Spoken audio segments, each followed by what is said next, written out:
Shri Gurubhyo Namaha. Welcome to a new session of your Class 11 Entrepreneurship Children. In our previous session, we have seen about what an business idea is, and we have also seen about the misconceptions and realities about the business ideas. So now we are going to see about generating ideas, right? And also about the ways to generate ideas. So after clearing some of the initial misconceptions about ideas, it's time to look at the process involved with generating ideas. So we have cleared what are all the misconceptions and we have understood what are all the realities on ideas. So now we should understand what are all the process involved, what are all the steps involved in generating the ideas. So it is an innovative and creative process. Initially, it seems difficult to think of many ideas and it will take some time, not only in the beginning stages of the entrepreneurial venture, but also throughout the life of the business. The process of generating ideas, we are going to discuss where ideas come from, ways to generate ideas, and the role of structured approach, analysis, and intuition, right? So, as we are seeing it, generating ideas is an innovative and creative process, right? So, it is a very important process when it comes to a business. So, usually first time while generating an idea, we may find it difficult, but then, right, when we are used to it, it will be very comfortable for us, so that without an idea, we will not even be able to work. Okay, so it seems difficult to think of many ideas. See, while starting a new venture, having wide range of ideas in front of us and to choose the best one and think on which line of business we are going to choose, like this we will have many things before us. So on that case, that would be definitely a difficult task. But then, and it is of course not only in beginning stages, okay, so the generating ideas is not only at the starting stage of the business, but also throughout the life of the business it should be there. At various stages of business, we should generate or develop new ideas in such a way that it is going to be a profitable venture. So the process of generating ideas we are going to discuss, where ideas come from, ways to generate ideas, and the role of structured approach, analysis, and intuition. So at this point, we are just going to see from where do we get these ideas, and then what are all the ways that we will generate these ideas, and then what should be the structured approach, how it should be in a formal way, and what are all the analysis should be taken, and what is the role of the intuition, right? So now we will see about the ways to generate ideas. The different structured approaches that might be adopted to generate ideas are. So there are various structured approaches which we will take up in generating the ideas. First one, environment scanning. So one of the important techniques that can be used to generate ideas is environment scanning, the screening of large amounts of information to detect emerging trends. A humongous amount of information from popular news magazines, reviews, government and consumer publications, trade publications, commercials, etc. will have to be scanned. The challenge in this method is not having too little information to scan, it is having too much. It seems like a lot of effort to work, but if you are serious about being a successful entrepreneur in action, it is energy well spent, right? So, environment scanning. So, we should first understand what are all the needs of the consumers and which product reaches the market easily. If we are going to choose a particular age group, if we are going to launch a product for a particular age group, what is the demand for that particular age group, and then which will reach the market easily, what is the current trend, okay. So, all these has to be analyzed. So, how can we analyze all these things? Either we can visit the market personally, we can just see the consumer's purchasing pattern, or we can get to know it from various commercials, the newspapers, magazines. Many things are available today, the social media, everything is available today to know about the current trend of the market. So, by analyzing that, we can come to an idea that we are going to choose which line of business. So, here this is not an easy task, right, because we are not having a little information. See, that is what is given here. The challenge in this method is not having too little information to scan, it is having too much. So, here we are not having a very less information and with that we are going to finalize. No, we have a lot of information to scan.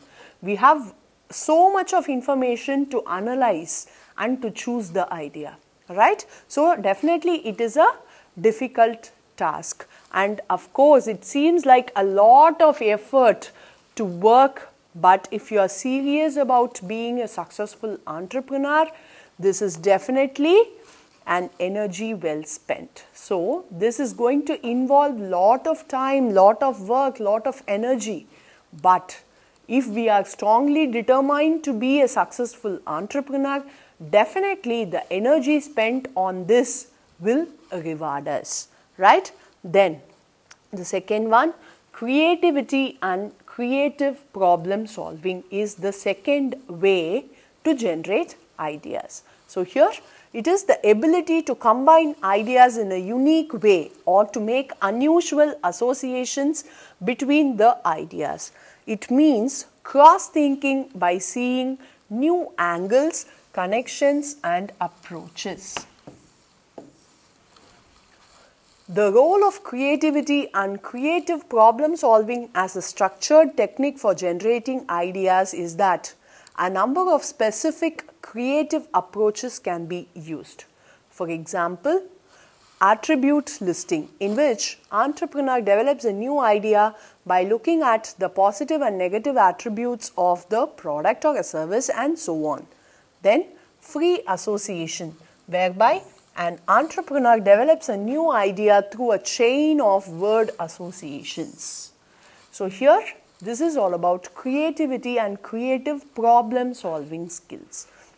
So, here we are coming up with something new, a unique way, right. So, it could be a combination of 2 or 3 ideas put together in a unique way. That is creativity, right. So, it means cross thinking by seeing new angles, right. So, so far mobile phones were thought that it could be just used for communicating with people, but wherever we travel, that was the only angle people were seeing. But all of a sudden someone came with an idea, seeing it in a new angle, that it can be used for capturing photos, it can be used for listening music, it can be used for surfing internet, everything can be done through a phone. So, that is new angle, right. And connections and approaches. So, the various approaches had taken place.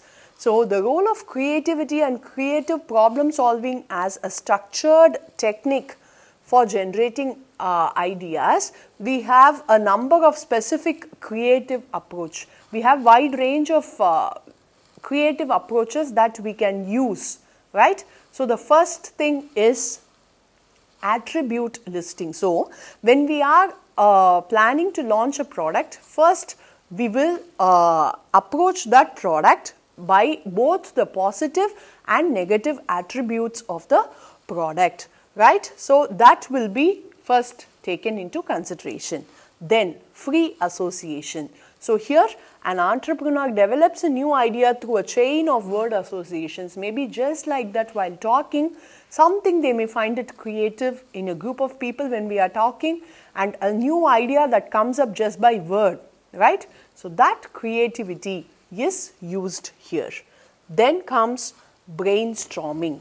A group of persons sit together and generate a number of business ideas by innovating alternative ways of meeting the needs and solving problems.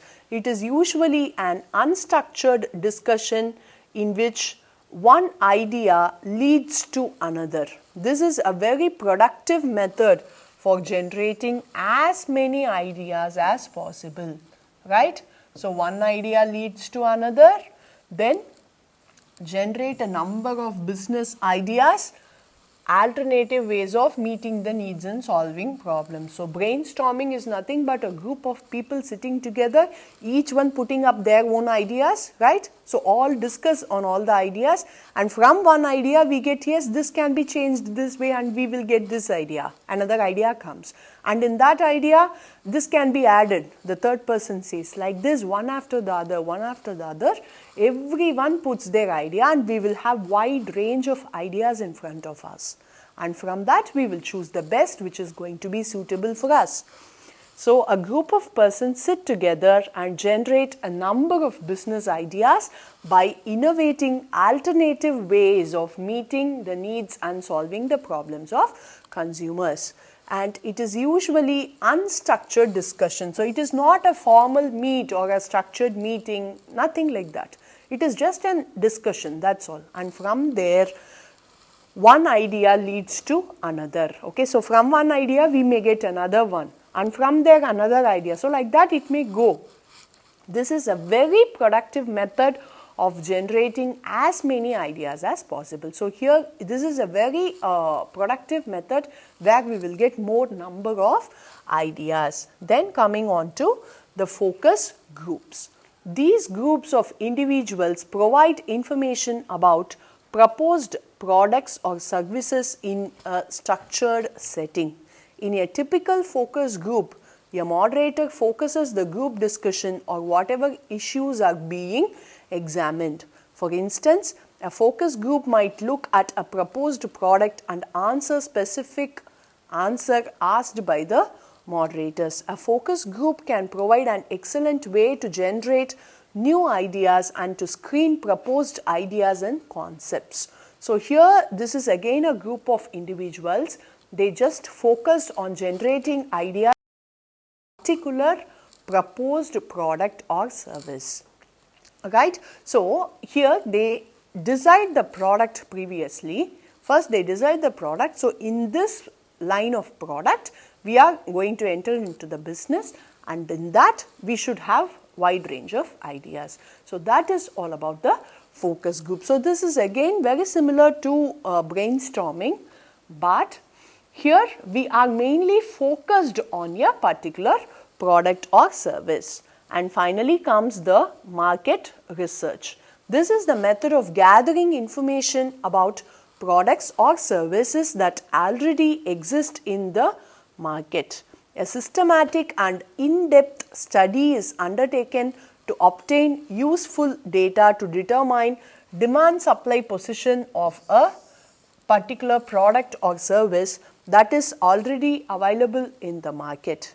Such a research will help in getting new ideas for products and services. So this is all about gathering information about a product or service which is already available in the market. So for example, if I am going to launch a new pen, right? First I should study in the market that what are all the brands available, what are all the products in the same pen is available, what are all the color pens available, what are all the various like ball pen, ink pen, and then gel pen. So like this. So all these should be analyzed very well. We should study the market.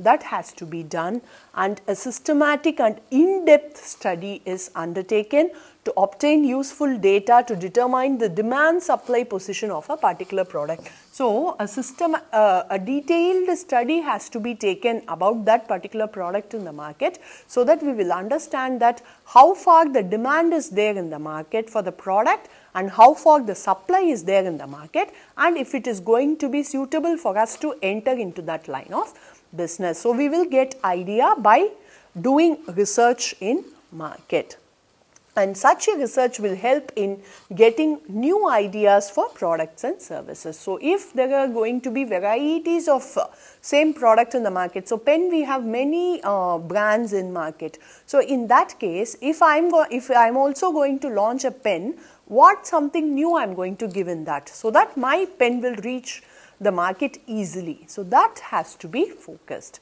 Anyways, we are going to see more about this market research in our further coming chapters. So, let us understand how are we generating the ideas, and see you soon in the next session with more about these ideas. Thank you. To receive our online lessons, please press the subscribe button and you will receive the latest updates. Shri Gurubhyo Namaha.